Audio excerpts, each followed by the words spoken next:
ఇట్లా ఉంటే ఇక నందీనగర్ కేసీఆర్ను యశోద ఆసుపత్రి నుంచి డిశ్చార్జ్ చేసి నందీనగర్ ఆయన క్యాన్సర్ హాస్పిటల్ వెనుక ఇల్లుంది కదా ఆడి తీసుకుపోయి పెడతారట. ఆ ఇంటికాడ మన సోమేష్ కుమారు వీళ్ళంతా పనులు చూస్తూ ఉన్నారు అక్కడ.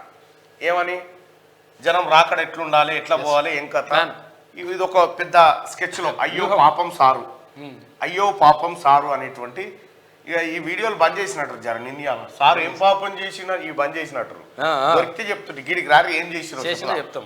ఎవరికన్నా ఉంటే గీడికి రారి సార్ ఏం పాపం చేసిండో చెప్తాం. లేకపోతే మీ అడ్రస్లు అన్నీ ఇది మేమన్నా వస్తాం. ఎందుకంటే మీకు తెలియదు, మీరు అప్పటికి సార్ దుకాణం సురువు చేసినప్పుడు మీరు అంబాడుకుంటా పాలు దాక్కుంటున్నారు. అంతే కన్లారా చూసినాం ఈ విధ్వంసం, కేసీఆర్ చేసిన విధ్వంసం కన్లారా చూసినాం.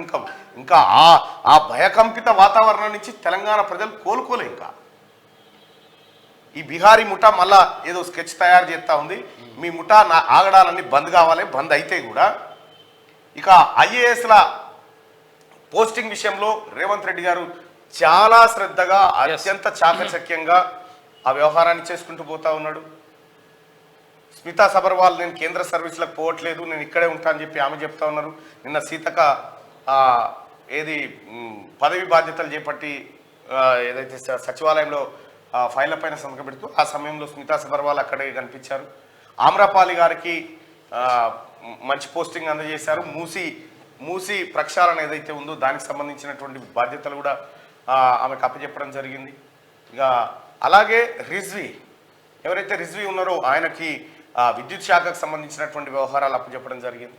ఇట్లా రకరకాలుగా ఎవరైతే గత పాలనలో సత్తా ఉండి పని చేయలేకపోయిన అధికారులు ఎవరైతే ఉన్నారో వాళ్ళందరినీ అక్కడ పెట్టిరు. అయితే ఇక